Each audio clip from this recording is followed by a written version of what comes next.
She's such a lousy wife. All she does is hang around the house and doesn't lift a finger. At a family gathering, Jason, my husband, who's hardly around since we tied the knot, said. His relatives would jump in with, "That sounds terrible. Some wife she is."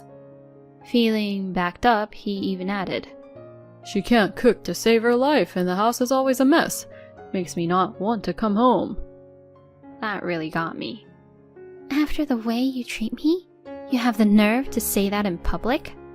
I shot back. "And what home are you talking about? You no longer have a house to come back to." The relatives and he were both caught off guard by my response. "I ended the lease a week ago. But don't worry, I stored all your stuff.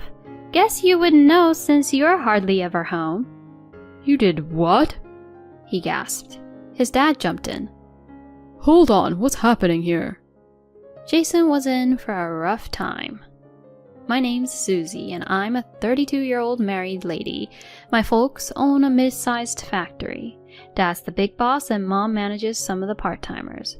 Being their only kid, they doted on me a lot. After college, I snagged a job in accounting at a big car company. I'm kind of shy, so when I hit 30 and was still single, my parents got a bit anxious. They suggested a few arranged marriages, but nobody clicked.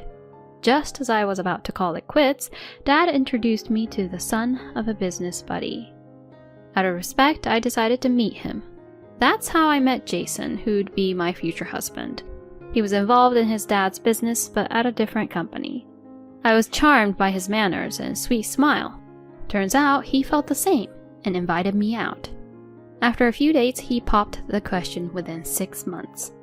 Elated, I said yes, and our families were in the loop. My parents were thrilled. "Susie, we're so happy. Jason, you better look after her," they beamed. Joining forces with an important business partner would be a boost for Dad's company. We then visited Jason's folks. Their place was swanky. His mom, Mary, who's on the city council, warmly said, "We were worried about Jason being single for so long. Glad he found you." She was kind-hearted, but super energetic. Jason's dad, Scott, chimed in. "In our business, family ties are crucial. Welcome aboard, Susie. Take care of our boy." He was a bit intimidating, but it was comforting that they were on board with our wedding. Soon after, Jason and I made it official and celebrated with a ceremony. One catch was that I'd become a stay-at-home wife. "Work keeps me on my toes. I'd like you to run the household," he'd said. I responded, "Sure thing. I'll make sure everything's in tip-top shape at home." With his solid paycheck and generous wedding gifts from both families, settling into the housewife role wasn't a big deal for me. My friends would often rib me, saying, "Being a housewife with all that free time sounds like the dream." After getting hitched, Jason turned down his folks' offer to get us a condo. He wanted us to pick out a rental that feels right for us. I started thinking maybe it was best not to lean on his parents too much. I respected his call and was on board. When he started looking for a place, he said, "I'm buried in work right now and can't help hunt for an apartment. Mind handling that and getting the lease sorted?" "You're sure about this?" "Absolutely. Find something you like and I'll just move in." So I set out solo, picked an apartment and got everything set up. Once we were married, we shifted into our new place, ready for that honeymoon phase. But that bubble burst real quick. Jason was barely around. He'd burn the midnight oil on weekdays and be out the door at the crack of dawn. On weekends, he claimed work dragged him in. He often jetted off for business trips, too. My days became a loop of chores and waiting. I'd whip up dinners only for him to say, "Grabbed something out," and hit the hay without eating. It felt like he was just crashing at our place between shifts. I was starting to question our whole setup. Was this married life? I wanted to be there for him, but this was a bit much. 3 months post-wedding, I finally brought it up. "You can't be this slammed all the time. We never hang out." He shot back, looking wiped out. "I'm swamped. Can't you see I'm beat?" "I get it, but..." "If you get it, then cut me some slack. Grinding to keep us comfortable." He snapped. I was at a loss for words. Sure, he gave me plenty for our bills. Given that he was providing for me, I had to bite my tongue.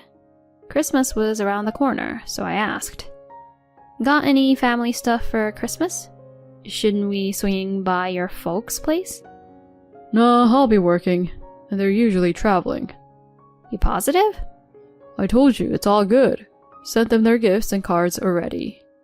He said, a tad annoyed, and ducked into our room. I was left standing, speechless. But post-Christmas I got a ring from Scott. Hi, Susie? He began. Hi, it's been a while. You think? Why'd you skip our Christmas get-together? I was thrown for a loop. I told you family's important to us. You're family now, you should have been there helping out. My mind went blank and I didn't know what to say to his sudden remarks. I had no idea that there was a family gathering and I thought they took a holiday trip. I'm sorry, Scott, but I was told. Save it. From what my son's been saying, it seems like you're slacking at home. Excuse me? I've been on top of the housework, and considering how little Jason's around, did he seriously complain about that to his dad? Listen, you wanted to be a housewife, so you've got to pull your weight at home. Clear? Scott added, sounding stern. All I could muster was a quiet yes. That evening, I had to have a talk with Jason. You told me there was no Christmas gathering. Why'd I get chewed out over it? Did I? Maybe you misunderstood. No, I heard you loud and clear. I would have gone if I had known. And if there was an issue with my housekeeping, you should have come to me before running to Scott. I snapped, holding back tears. He scoffed. You probably just chill at home and now you're kicking up a fuss? What? I work hard at home when you're not around. He dryly retorted. I bet you're just burning through my money. And with a cold glance, he left. After that, he became even more elusive. So elusive that he actually stopped coming back home. He was always out with just the vague work text as an excuse. His absence was suspicious. Trusting my gut that he was keeping something from me, I hired a detective using my pre-marriage savings. Thanksgiving rolled around soon. While I was handling chores, I got a call from Scott. Susie, we've got a Thanksgiving gathering. Make sure you're there. All right, I replied, then promptly called up Jason. He answered, sounding less than thrilled. Your dad mentioned a Thanksgiving thing. Oh? Don't bother showing up. Excuse me? With how you handle the house, I can't show you off. I'll go, but you should stay put. He ended the call abruptly.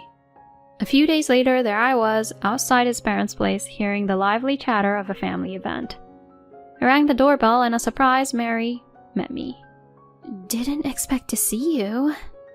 I just nodded and walked in. Immediately the room buzzed. Ah, the bride's here.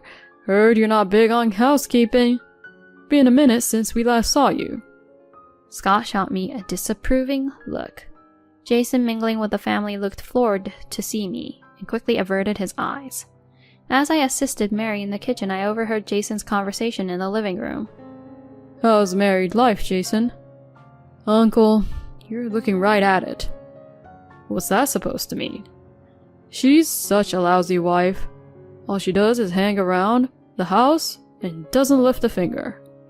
He lamented, his voice rising. The room chimed in with their critiques, fueling Jason's complaints about my cooking and housekeeping skills. She can't cook to save her life and the house is always a mess. Makes me not want to come home. That was it for me. Bursting into the room, I challenged. After the way you treat me, you have the nerve to say that in public? I faced Jason head on. And what home are you talking about? You no longer have a house to come back to. The relatives and he were both caught off guard by my response. Wait, what do you mean? What's this no home talk? He asked, visibly confused. I calmly replied, I ended our lease a week ago, but don't worry, I stored all your stuff. Guess you wouldn't know since you're hardly ever home. Yep, I'd called it quits on our lease and started a life on my own. You did what? He gasped. His dad jumped in. Hold on, what's happening here? Jason, still reeling, was speechless. Facing Scott, I explained. Jason's barely been home since we got hitched. He's never even had my home-cooked meals. For months, he's been MIA. Raising an eyebrow, Scott asked, What? So where's he been all this time? I responded, He's been staying with his other woman. Whispers spread among the relatives. Visibly flustered, Jason fired back. That's a lie! I've been working late. Dare to accuse me of such a thing? Scott, seemingly taking his son's side, chimed in. He's denying it, right? Susie, why would you end the lease without discussing it, and then throw out wild accusations? Some in the room added, She's out of line, poor guy. That's when I decided to show my hand. I pulled out an envelope and shared its contents, pictures proving his affair. There he was, with another woman, clearly more than just friends. Scott took a closer look at the evidence. Holding my ground, I told Jason. I hired a PI to get these. Care to explain? As the photos scattered, he looked like he'd seen a ghost. This isn't what you think. He started, but then Mary, joining the fray, told him. Jason, spill it. He sighed. I've been with her since before we even met. She's someone from a club. I love her. More whispers. I asked, So you never came home because you were with her? Then why even marry me?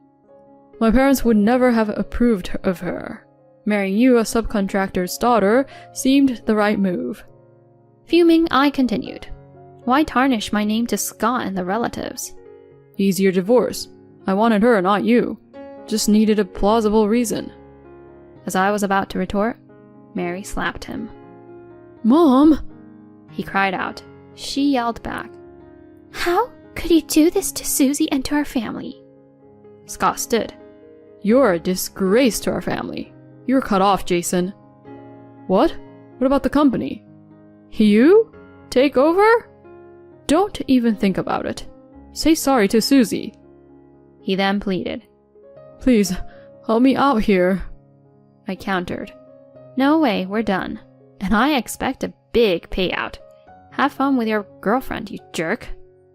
He then left sobbing with Scott and the relatives. Scott and the rest apologized profusely. He confirmed. We'll keep our business ties with your family. So I decided to let it slide. Our divorce was quick, and the alimony was generous. Scott and Mary also paid me $50,000 for the hassle. As for Jason, he was disowned, lost his job and company standing, and he even got dumped by his mistress. Word is, he's now in a dingy apartment, jobless. Hearing that, I feel zero pity. It's karma. I'm back at work, financially stable thanks to the divorce, and I've got Europe in my sights. From now on, I'm living for me.